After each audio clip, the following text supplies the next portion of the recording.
autoevaluación 2, le voy a dejar el link del video. Bien, la pregunta 1 dice, en un receptor NAVTEX, como el que se encuentra en el simulador, indique el procedimiento para programarlo en la frecuencia internacional para recibir los tipos de mensajes obligatorios, así como el sugerido, si usted va a iniciar una navegación desde el puerto de Rawson hasta una zona de pesca cercana a Ushuaia. Bien, entonces, en el procedimiento, aprieto el botón Power para prender el NAVTEX, ¿sí? Tecla Up o Down, y les pido por favor que escriban como corresponde las palabras en inglés, ¿sí?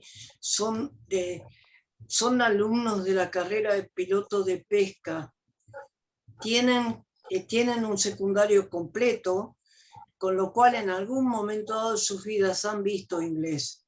La verdad que me lloran los ojos cuando escriben mal, escriben como se pronuncia. No es así, ¿sí? Tienen un nivel secundario.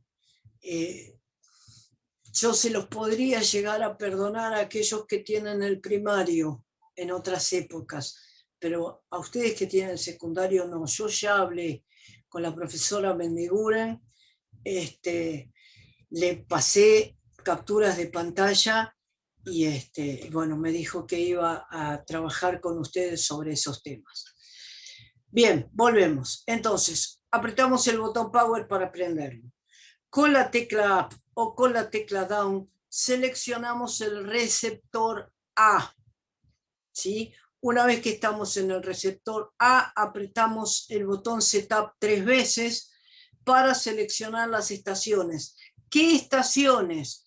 La estación de Ushuaia, Río Grande y Comodoro. ¿Por qué? Porque yo voy desde Rawson, ¿sí? Voy desde Rawson hasta Ushuaia. La idea es que, como les dije en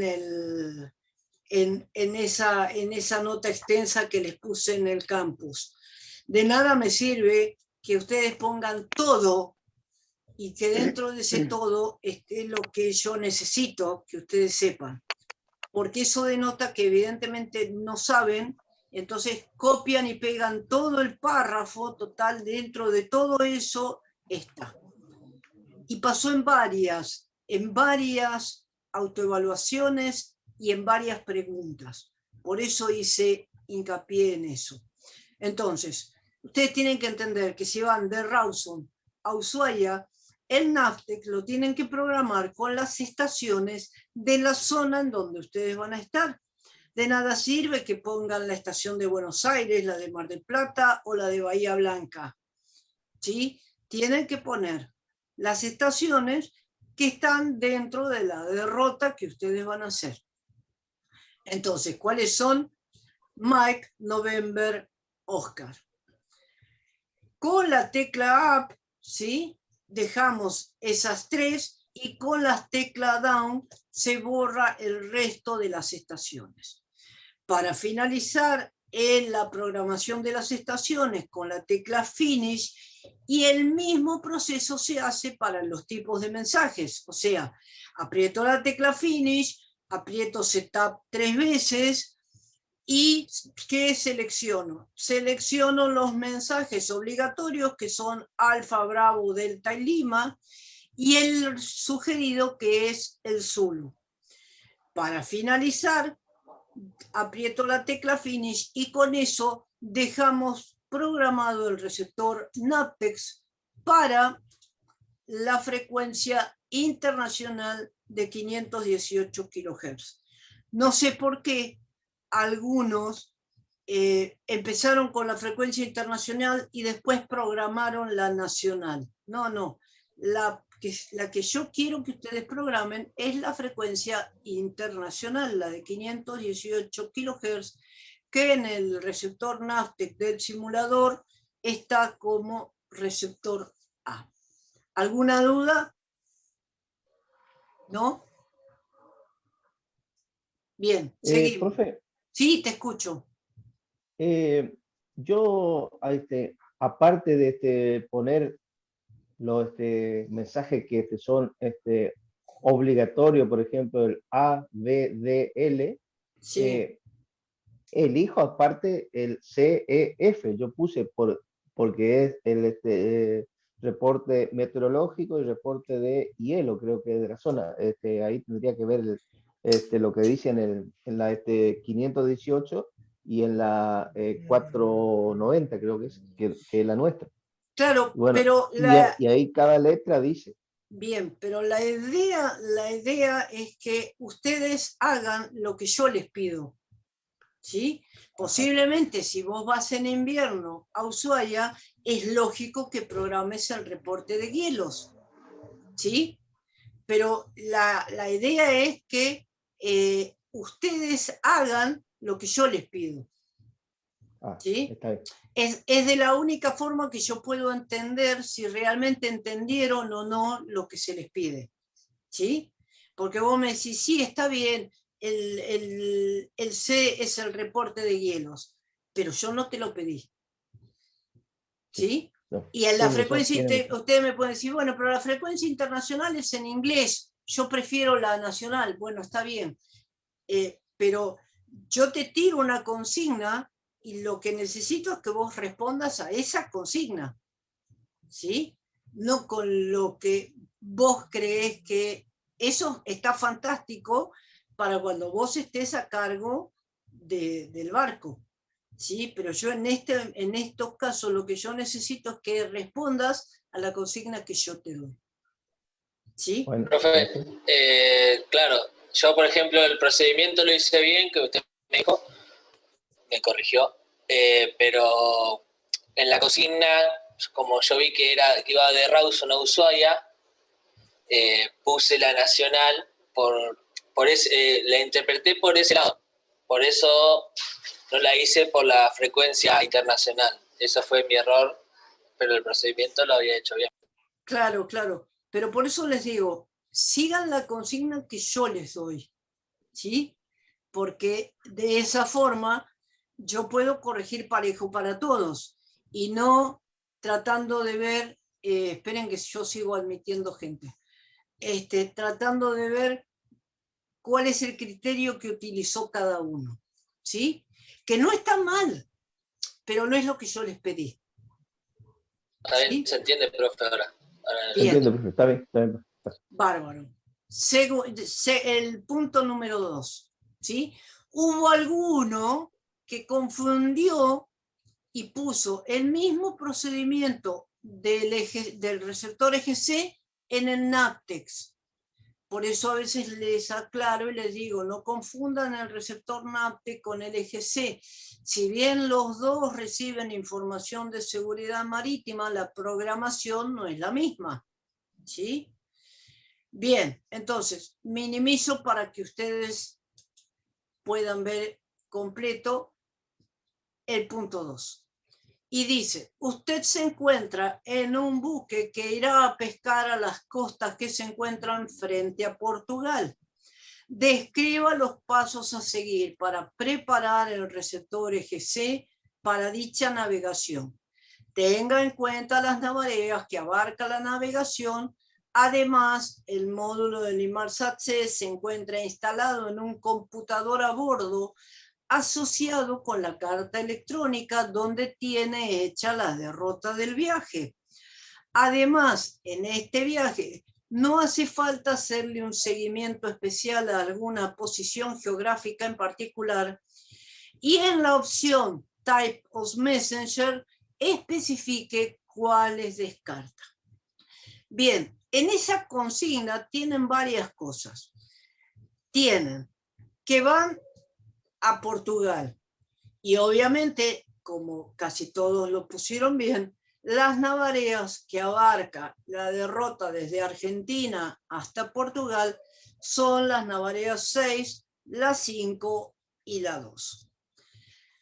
Pero además yo les digo que ese módulo de Inmarsat C se encuentra instalado en un computador a bordo asociado con la carta electrónica, con lo cual en el setup del EGC, en la parte de los waypoints, tienen que poner yes. ¿Por qué? Porque así toma información de seguridad marítima de los waypoints. Entonces, ¿cómo hacemos la programación? F8, opción 5, que es el EGC Setup. Cuando llego al EGC Setup, fíjense que como yo les dije que no hay que hacerle seguimiento a ninguna posición geográfica en particular, no hacen referencia a ninguna posición geográfica adicional, ¿sí? Vuelvo a repetir, algunos pusieron additional position y me explican cómo se hace la additional position, cosa que me da la pauta que no entendieron, porque yo les estoy diciendo que no hace falta hacerle un seguimiento a alguna posición geográfica en particular. Entonces, se saltean esa parte, seleccionan las navareas 6, 5 y 2, el resto las borran, ponen que sí a los waypoints. No les digo nada respecto de las estaciones, con lo cual esas las dejan tal cual. Y en la parte de tipos de mensajes, ¿sí? ¿Qué se descarta? Y por ejemplo, se descarta el reporte de hielo, se descarta el servicio de pilotaje porque ustedes no van a hacer puerto.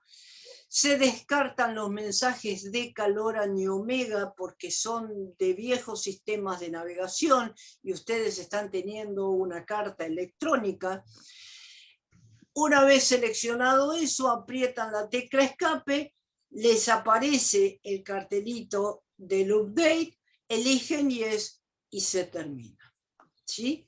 Esa es cómo se programa el receptor EGC para un viaje que va a abarcar a 3 navareas, ¿sí? Hubo alguno, no recuerdo quién, que decía que a medida que iba pasando las navareas iba programando. No, la ventaja que tiene el receptor EGC respecto del receptor NAVTEX es que yo puedo programar el receptor EGC para todo el viaje, aún abarcando diferentes navareas, cosa que con el receptor NAVTEX no sucede. ¿Alguna duda? Yo puse eso. Yo puse Bien. eso, que posiblemente tuviéramos que cambiar. Claro, no necesitas cambiar nada. Vos programás el receptor EGC para todo tu viaje con las navareas que corresponden y te sirve perfectamente para todo el viaje. ¿Sí? Bien, seguimos. Sí, profesor. En la pregunta 3 dice, en esa navegación, ¿necesita hacer un cambio de región oceánica? Justifique la respuesta. Acá podrían haber puesto que sí o podrían haber puesto que no. El tema es, justifique su respuesta. Yo opté por el no necesariamente, pero para una mejor recepción puede llegar a cambiarse a la región del Océano Atlántico Este, ¿sí? O sea, si ustedes se fijan en el mapa de cobertura de los satélites, se van a dar cuenta que tanto el de la región del Océano Atlántico Este como el de la región del Océano Atlántico Oeste abarcan las navareas 6, 5 y 2, con lo cual no haría falta hacer un cambio de región oceánica. Obviamente, a medida que yo me alejo de la posición del satélite del oeste, puedo llegar a tener mejor recepción en el satélite del este. Pero eso es una cuestión que ustedes van a ir viendo a medida que vean la intensidad de la señal, que eso lo ven abajo recuerdan, si recuerdan el video, se acuerdan que el Inmarsat C tiene 3 zonas: las teclas de función, la parte donde se editan los mensajes, y abajo es la zona donde se encuentra lo que se llama el estatus.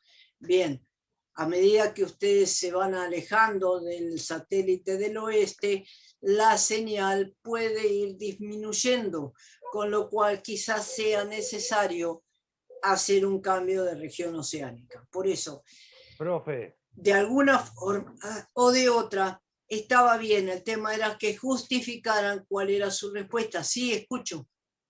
yo le había puesto que sí, porque en el cambio de información de los satélites que corresponden a dicha zona, es más, pasaríamos por 3 navales distintas. Tendríamos que loguearnos a otro satélite, ¿o no? Yo le puse que sí. Podés que sí, puede que no. Claro, Yo profe, Sí, yo lo puse cambio a 76 grados norte, o no, sea, no, es que vos porque no los cambiás satélites. a 76 grados norte. Todos los satélites de Inmarsat tienen una cobertura de entre el 76 norte y el 76 sur.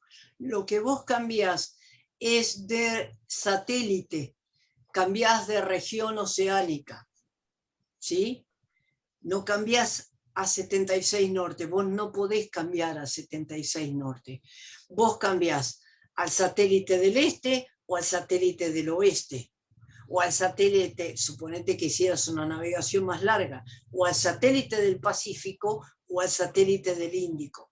Vos cambiás de satélite, cambiás de región oceánica, no cambiás de posición geográfica. ¿Sí? ¿Se entiende? Sí, profe. Está. Bien. Bueno, en esta lo que había que hacer era justificar por qué sí y por qué no, o por qué no. ¿Sí? Bien, seguimos. Y acá hubo una ensalada rusa terrible. Dice, usted se encuentra navegando en una zona marítima A3 y está viendo que otro barco se hunde sin haber podido enviar su propio pedido de auxilio.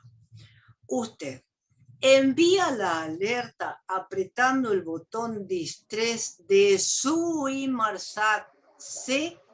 Justifique su No, respuesta. Bien, les cuento. En el Inmarsat C, el botón de distress, lo mismo que van a ver en llamada selectiva digital, es para una emergencia propia, no para una emergencia de otro. Yo no puedo apretar el botón de distress para hacer una retransmisión de un pedido de socorro, o sea, una transmisión de un pedido de socorro de alguien que no soy yo, porque el botón de distress está programado para enviar, como les pedí más abajo, los datos míos, y yo no soy quien está en peligro, con lo cual la respuesta es no. No, yo no envío la alerta apretando el botón de distress de mi Inmarsat C. No. Si no, estaría mandando una alarma de socorro de mi buque. Entonces, ¿qué haría? Llamaría a la autoridad SAR para informar del siniestro con los datos que tengo. Posición, si puedo saber qué barco es, porque por ahí lo detecté en el AIS, algunos datos para que esa autoridad pueda hacerse cargo del siniestro.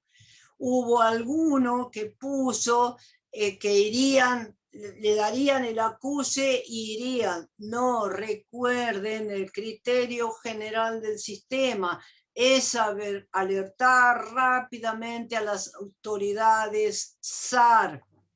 ¿Sí? Ustedes tienen que alertar a la autoridad SAR sobre el siniestro del otro, pero no apretando el botón de distress. ¿Quedó claro? Yo eso puse que no había que apretarlo porque cada buque tenía identificación propia, pero también lo pensé, o sea, estaba en la duda de si lo apretaba y me quedaba en las inmediaciones del buque. Es que no lo podés apretar porque el botón de distress va a llevar tus datos, no los datos del otro. ¿Sí? Lo que vos hacés, en realidad, cuando yo te digo que tenés que llamar a la autoridad SAR, es lo que se llama una retransmisión de un mensaje de socorro. ¿Sí? Eso lo van a ver también mejor reflejado cuando vean llamada selectiva digital. ¿Sí? Que tampoco se hace con el botón de distress, pero se hace con hay un procedimiento de lo que se llama un distress relé, pero que no se maneja con el botón de distress. Tengan en cuenta siempre, el botón de distress es exclusivamente para problemas que tengo yo, no problemas del otro.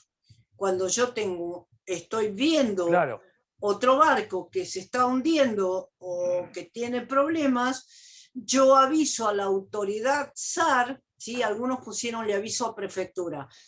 En realidad yo le tengo que avisar a la autoridad SAR, ¿sí? Puede ser prefectura, puede ser la Armada. Sí, te escucho.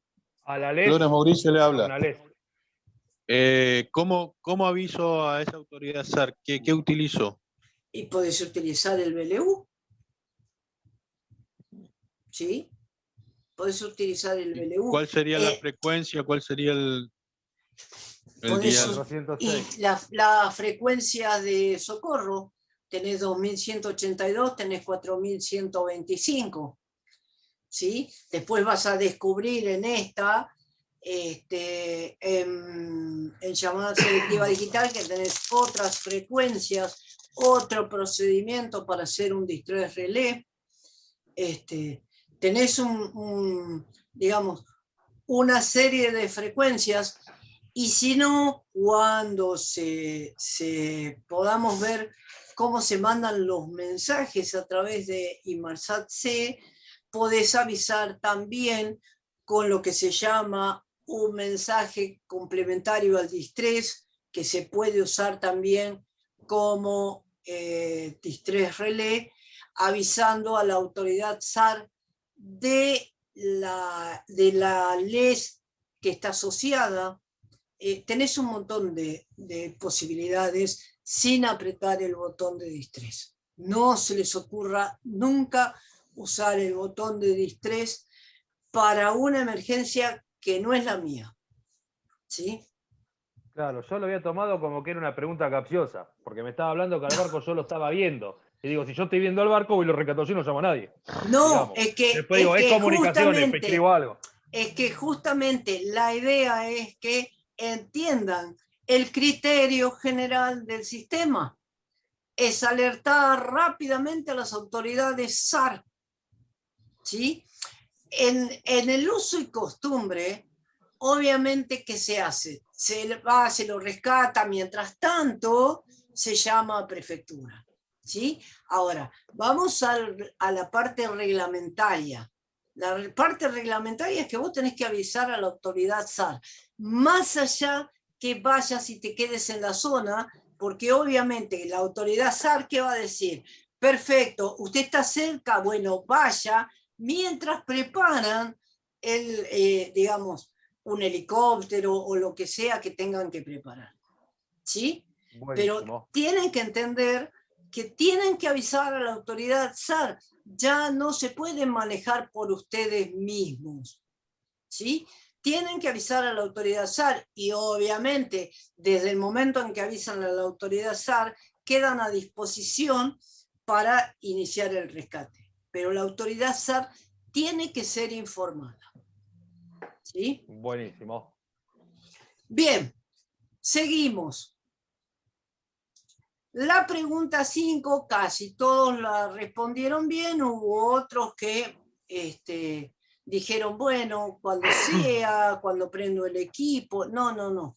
Reglamentariamente, la prueba del botón de distress se hace una vez por mes y se deja asentado en el libro de guardia de radio.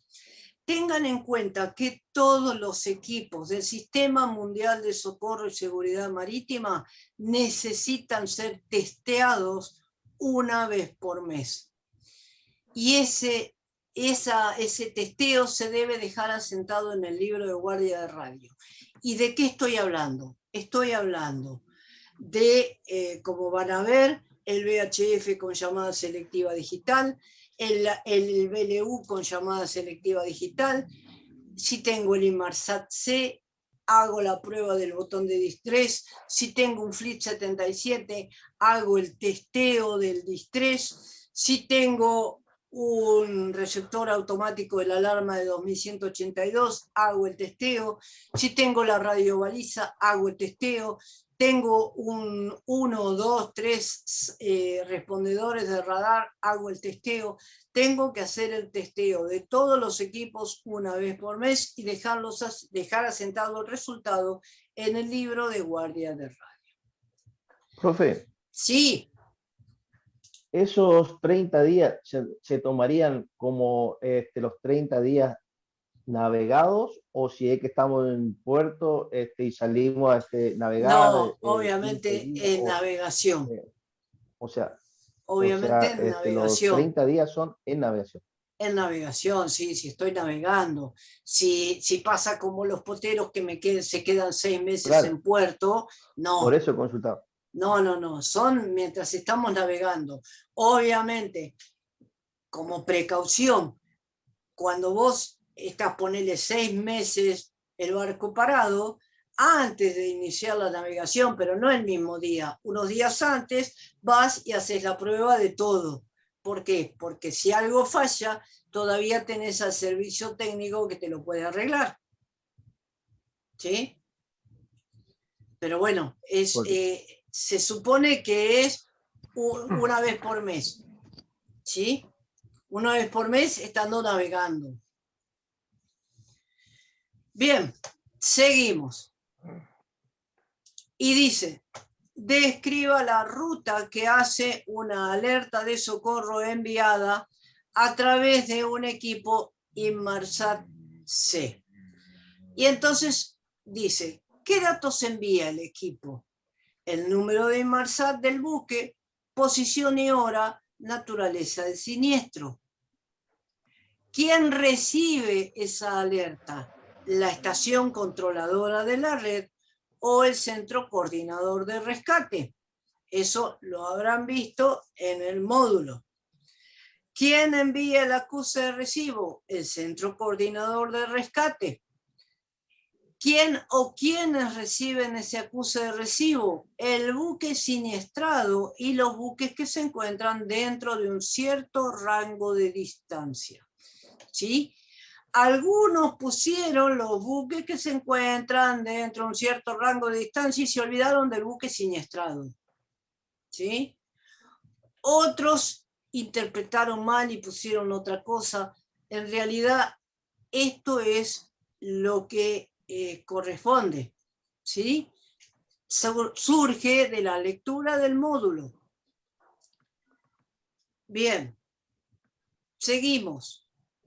Dice la 7, ¿cómo está compuesta la identificación de una estación terrena móvil de las terminales de Inmarsat C? Casi todos contestaron bien, excepto creo que uno que puso 3 dígitos. O sea, interpretó que es una estación terrena terrestre, una estación costera. Y yo estoy hablando de una estación terrena móvil. La estación terrena móvil de la terminal de Inmarsat está compuesta por 9 dígitos. El primer dígito es el número 4, que es el que identifica que es un Inmarsat C. Luego viene el MID, que en el caso de Argentina es el 701, y luego 5 números que identifican a la estación. ¿Sí? Pero no son 3 cifras, y no es el 4 seguido del 701, ¿sí? Es el 4 seguido del MID, que depende del país que sea, es distinto del de Argentina. Bien, seguimos. En la pregunta 8 y ahí hubo también otra ensalada rusa. ¿Cuáles son los servicios que presta una terminal de Inmarsat C? Presta el servicio de alerta de socorro buque costera. Ese es el primer servicio que presta y muchos no lo pusieron. El servicio de reporte de datos y posición, el servicio de interrogación llamado pooling, mediante la modalidad de almacenamiento y reenvío. Esos son los servicios que presta una terminal de Inmarsat C. Bien, seguimos, y esto casi todos lo pusieron bien. Pero, ¿qué hicieron? Copio y pego, porque pusieron tal cual está en el módulo. Yo lo que les puse, y mucho más se notó en la pregunta 10, que copiaron y pegaron todo, la idea es que es como yo les digo, si yo les digo tráiganme el dulce de leche y ustedes me traen todo el almacén, sí, entre todo el almacén está el dulce de leche, pero la idea es que no entendieron cuál de todos esos productos que trajeron es el dulce de leche. Por eso yo les hice preguntas puntuales y de nada sirve el copio y pego, ¿sí?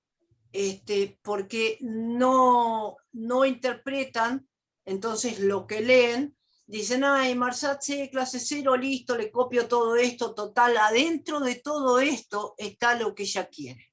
Y no es así, ¿sí? Y les doy un consejo, no se manejen así, porque en los exámenes finales, sobre todo en el examen de el operador general, que es el que ustedes necesitan para poder recibirse, hay 40 preguntas y si ustedes no interpretan, no las van a saber resolverse, van a ser matete.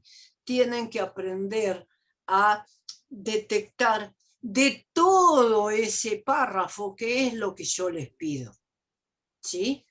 Entonces, bien, seguimos con la pregunta 9 y dice, ¿qué diferencia existe entre un Inmarsat C clase 0 y uno clase 3? Y bueno, el Inmarsat clase 0 es un receptor EGC. El Inmarsat clase 3 es un equipo Inmarsat más el receptor EGC que comparten la misma antena, ¿sí? Ya se dan cuenta que no hace falta poner toda la chorrera que estaba especificada cuando hablábamos de las clases de Inmarsat. Bien, y vamos a la pregunta 10. En la pregunta 10, la gran mayoría que hizo, copió todo el párrafo, ¿sí? Y yo lo que les dije es, indique cuál es la capacidad que el sistema EGC de Inmarsat tiene para direccionar los mensajes, ¿sí? Y está clarito, es a un buque determinado, a un grupo de buques, a un área geográfica determinada, a los buques pertenecientes a una bandera y a todos los buques. Nada más, era eso lo que había que contestar. Profe, Y, solo le sí, entendí. A ver, la 10. Ah, no, perdón. Yo tengo mal el número, no, está bien lo que puse, no. está bien. Sí, lo que pasa es que yo lo arreglé porque en las 6 creo que era, ¿sí?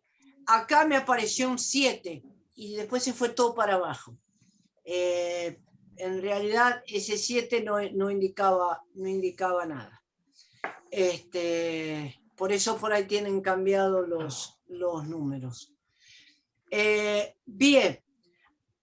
La pregunta 11 es otro claro ejemplo que copiaron y pegaron todo el choclazo del Safety-Net y el FleetNet, ¿sí?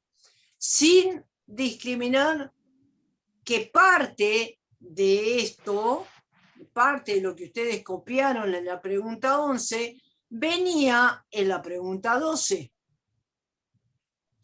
Y la pregunta 11 dice, indique cuáles, esperen que voy a dejar de compartir y así no se nos corta. Volvemos a conectarnos todos, por favor, ¿sí? Vamos a grabar, los voy a minimizar y vamos a la pregunta 11. La pregunta 11 decía, indique cuáles son los servicios que se disponen en el sistema EGC de Inmarsat y la función de cada uno. Fíjense qué cortita que era la respuesta. ¿Sí? El Safetinet distribuye información de seguridad marítima a las diferentes áreas y es un servicio gratuito. Y el FleetNet es un servicio que se usa para enviar información de índole privada y o comercial a un buque o a un grupo de buques y es un servicio pago por quien impone la información. Punto, nada más. Todo lo que pusieron de más es porque copiaron y pegaron, ¿sí? Y como les vuelvo a repetir, eso denota que no entendieron, entonces copio todo, total que se arregle con lo que está. Y no es así. Bien, seguimos. La respuesta, la pregunta 12 decía qué tipo de mensajes son obligatorios dentro del sistema Safetinet. ¿Qué hicieron algunos? Copio y pego todos los mensajes. Por más que al lado de cada uno de esos mensajes yo les puse justamente, entre paréntesis, cuáles eran los obligatorios. Lo que tenían que hacer era leer, entender y poner avisos a los navegantes, información de búsqueda y salvamento, reportes meteorológicos y avisos adicionales a los navegantes. No son ni más ni menos que Alfa, Bravo, Delta y Lima. Punto. No había otra cosa. Pero algunos quisieron copio y pego todos los tipos de mensajes, total, adentro de eso están los obligatorios. ¿Sí? Bien. Espero que esta tirada de orejas les sirva como para ponerle un poco más de onda al módulo que falta y al resto del año que nos queda. Bien, la pregunta 13, muchos la contestaron al revés, otros la contestaron bien, pero estaba incompleta.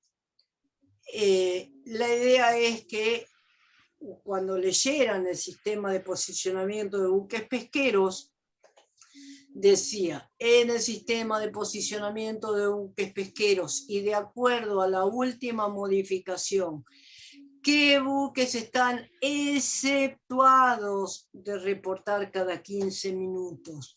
Exceptuados significa que no reportan cada 15 minutos. Entonces, si los que reportan cada 15 minutos son todos los buques mayores a 24 metros de eslora y todos los que están afectados a la zafra del langostino, ¿cuáles son los que están exceptuados? Justamente al revés. Todos los buques menores a 24 metros de eslora que no estén afectados a la zafra del langostino. ¿Sí? Algunos pusieron los buques menores a 24 metros de eslora y se olvidaron de los que no están afectados a la zafra del langostino. Bien. Yo hice eso. Así es como, o sea, yo no lo así puse. es como se resuelve esta autoevaluación 2. Que no Profe, era, pero entonces, disculpe, no era tan difícil. Sí, te escucho. entonces, ¿cuál es la respuesta correcta? Todos los buques menores a 24 metros de eslora que no estén afectados a la zafra del langostino. Gracias, profe. Bien, la idea es esa, ¿sí? O sea, ya están en una etapa donde yo los comparo como si fueran pollitos. Cuando ustedes ingresan al CNA, e inclusive a primer año, son como los pollitos que están con la boca abierta esperando que la mamá les mande todo deglutido, ¿sí? Entonces, por ahí esperan que la pregunta sea ¿de qué color es el caballo blanco de San Martín? No, flaco, ya está, ya pasaron esa época. Están a medio año, mes más o mes menos, de recibirse como piloto de pesca, ¿sí? Donde van a tener que tomar decisiones, van a tener que emplear su propio criterio. Ya no va a haber nadie que les diga el caballo blanco de San Martín era blanco. Tienen que formar su propio criterio y tienen, vuelvo a repetir, un nivel secundario donde se supone que tienen interpretación de los textos. Además, les dije 2.400.000 veces que si no entienden una pregunta, la dejen en el foro, que yo me conecto casi todos los días y los puedo orientar hacia dónde van, para que aprovechen este tiempo de pandemia y puedan realmente entender este sistema, ¿sí? Porque tengan en cuenta que ya sea a fin de año o cuando podamos volver y terminen los exámenes y todo, después de todo eso les queda rendir el operador general, que abarca todo comunicaciones 1 y todo comunicaciones 2. No es que lo que vimos el año pasado no lo vamos a ver más y lo que vimos ahora ya no lo vamos a ver más. Olvídense. Y si pasa como pasó en marzo de este año con los alumnos del 2020, dentro de esas 3 semanas, no vamos a tener las 3 semanas. Ojalá pudiéramos tener las 3 semanas, o por lo menos 2 semanas enteras que yo los pueda tener libres de cabeza, sin tener que rendir ningún módulo, sin tener que rendir nada. Pero posiblemente no sea así, posiblemente tengamos 6, 7, 8 clases para poder reforzar temas teóricos y para poder reforzar la práctica, porque el operador general lleva 40 preguntas teóricas y si sobrepasan las 40 preguntas teóricas con un 90%, estamos hablando que de 40 solo pueden errar 4, al otro día tienen que rendir el práctico, ¿sí? Y entonces, les digo, chicos, están en el horno. Hay algunos que siguen bien y otros que no sé si por algún tipo de problema se han dejado estar, pero pónganse las piletas, muchachos, porque así no va. Yo les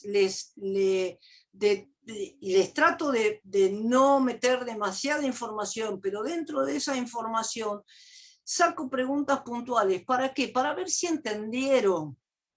Y les vuelvo a repetir, de nada sirve, copio y pego toda la hoja, total, toma, adentro de todo eso está. No, porque yo ya lo sé. ¿Sí? Hace 16 años que estoy enseñando en la escuela, yo ya lo sé. El tema es que lo sepan ustedes. El tema es que puedan dilucidar cuáles son, por ejemplo, los mensajes obligatorios. Flaco, leen módulo. Al lado de donde dice avisos a los navegantes, entre paréntesis dice de recepción obligatoria. ¿Qué más querés? ¿Sí? Lean, interpreten y pongan lo que realmente se les pregunta. No hay otra forma de que yo pueda entender que realmente entienden de lo que se trata. y les vuelvo a repetir, está el campus abierto para que hagan preguntas en el momento que quieran. Yo, como tengo varios cursos, entro prácticamente todos los días y me fijo a ver si en el campus de uno o de otro hay alguna pregunta o algún mensaje particular de alguno, como ya me han escrito. Utilícenlo, chicos, pero realmente no les sirve a ustedes, porque a mí me da lo mismo, no les sirve a ustedes que no puedan interpretar qué es lo que yo les estoy preguntando. ¿Sí? Realmente me da mucha pena. Así que espero que con este módulo 3 renovemos energías, se pongan las pilas. El miércoles que viene los espero con el mismo ID y la misma contraseña. Espero que lo puedan hacer, el cuestionario guía, así lo resolvemos juntos, se sacan todas las dudas y para la otra semana, cuando esté la autoevaluación 3, que ya vamos a estar cercanos a fines de junio, ya podamos tener en claro, decir, bueno, pudimos ver varios temas que son importantísimos. El primero que vimos, que es lo que sería la base del GMDSS, todo lo que es Inmarsat con el NAVTEC, y ahora van a ver llamada selectiva digital, con lo cual para la segunda mitad del año nos queda Radio Baliza, nos queda SAR, nos va a quedar para el curso de GMDSS, nos va a quedar el Radio Telex y las tasas y liquidaciones, y hacer sobre todo mucha práctica. Yo quiero tratar de sacarme los temas teóricos de lado lo más rápido posible para que podamos aprovechar el tiempo que estemos presencial para hacer práctica. ¿Sí? No han hecho práctica, no por cuestiones de fuerza mayor, no han hecho práctica ni el año pasado ni así que lo que sea que tengamos presencial vamos a aprovecharlo al máximo para meternos en el simulador y obviamente para repasar los conceptos teóricos. Así que bueno, yo les sigo poniendo todas las fichas a este grupo, sigan, digamos, espero que este lavado y enjuague de cabeza a los que anduvieron mal les sirva. Si no tienen otra pregunta, entonces nos veremos la semana que viene, los escucho. Yo, profe. Sí, espera que voy a parar de grabar así.